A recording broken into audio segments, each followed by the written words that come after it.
Talk to Me is a 2023 horror film that was written and directed by the boys from Raka Raka. If you don't know what Raka Raka is, they are OG YouTubers from back in the day that used to make the most insane ADHD style YouTube videos. But they always had action, blood, and special effects. The twin brothers, Daniel and Michael, and I'm going to say Daniel and Michael because I don't know how to pronounce their last name and I don't want to disrespect them, always wanted to be filmmakers and finally decided to move out to LA to make their dreams a reality. I'm really surprised more YouTubers that are pro-independent media didn't promote this film when it was initially released. I mean, this is everything they claim to be for, giving a finger to the media corporations that manufacture woke content instead of making good films that people want to go see. With a $4.5 million budget, the film grossed over $90 million worldwide. The film tells the story of this high school girl named Mia who has been having a rough time the past 2 years after her mother passed away. Her best friend's not really been there for her lately, and she's become kind of an outcast at school. Mia comes across a Snapchat video one of her friends took at a party where one of her classmates gets possessed. And she knows this girl Haley's the one that posted the video and is supposedly having another party tonight and is going to probably be doing it again. Mia wants to go and asks Jade if she wants to go, and Jade says no. But Jade kind of feels guilty because she has been neglecting Mia, and Mia kind of tells her, hey, it's been my mother's 2-year anniversary that she passed away, and I want to get out. Jade decides to sneak out, even though her mother knows she's going to sneak out and lets her sneak out. And Mia and them are headed to the party. But Jade's little brother is blackmailing her because she forgot to pick him up earlier in the night. So he decides to tag along and she can't say no. So the three of them head on over to Haley's house to go party and try this possession game. Some of the guests at the party don't want her there, specifically one of the co-owners of this ceramic hand. That when you hold it and say, talk to me, you'll be able to see a spirit. And once you say, I let you in, they possess you. You can only let them in for 90 seconds. If you go over, they'll want to stay. Mia tries it and something goes wrong where she goes over 90 seconds. The spirit that entered her tells Jade's younger brother, Riley, that they like him and that he better run, run, run. She says this multiple times and it's getting scarier and scarier. Her voice is changing like a bark. It's like a barking. It's a sick scene and it's only the beginning of what's gonna come. It's like, oh, this is just a little taste. So time runs out. They attempt to remove the hand from Mia, but she won't let go. She passes the 90 seconds and, well, something stays around. The next day, Jade's boyfriend hears about what happened and wants to try it. Jade invites Haley and Josh, the other owner of the hand, to her house later that night. Before Daniel gets to try it, we get a little bit more backstory as to where the hand came from. See, it came from this psychic that died. No, it came from this Satanist who got both of his hands cut off. Well, see, the origin of the hand is anyone's guess, and I kind of like that. I will admit at first I was upset not knowing exactly where that hand came from, but after a second watch, I realized it doesn't really matter. That's not what the story's about. Maybe if they make another one, it can go into the origins and where the hand came from, but now we know the rules. We know the mythos in this world.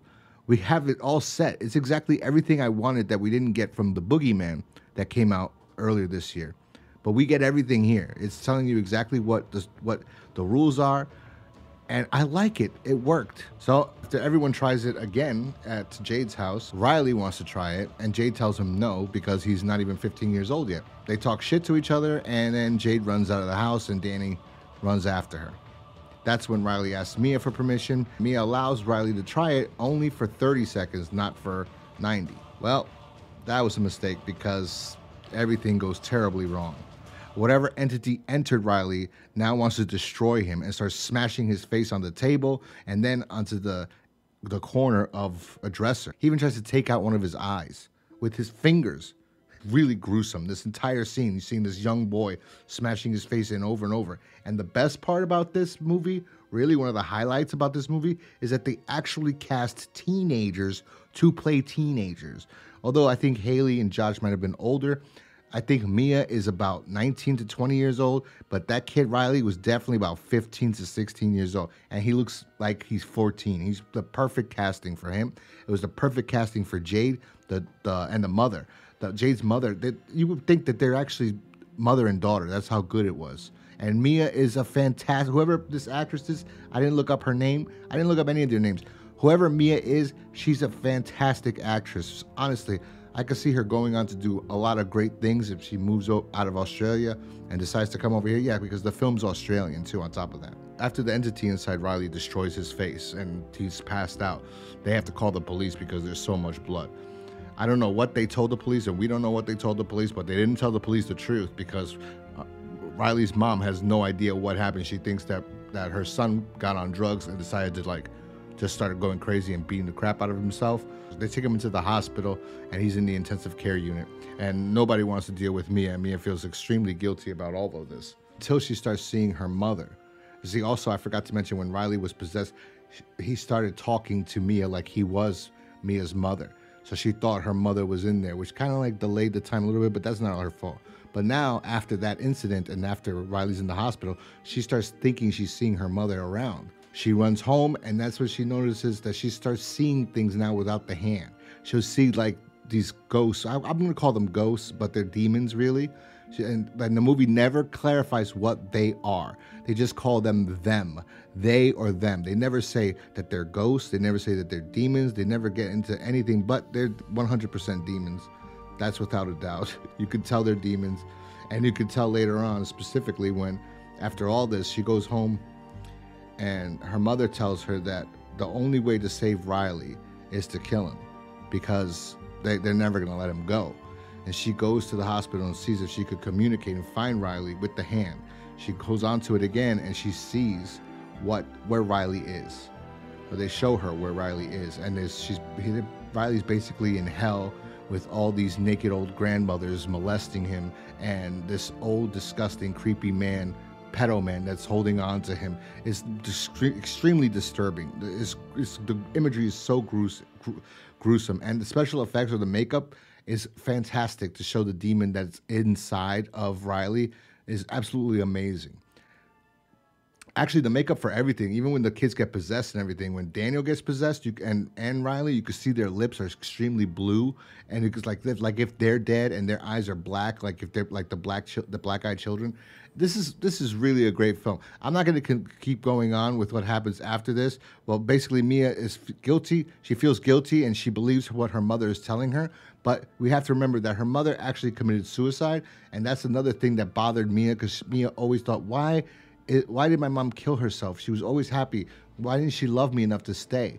So now when Mia's mother's telling her, no, I didn't kill myself, and saying all these things to her, lying to her basically because she's a demon, and telling her that, yeah, you have to kill Riley, that's the only way to save him. She believed this until Haley and Josh tell them that person that gave them the hand, he gave it to them because he said he could see things now without the hand. He didn't need the hand anymore.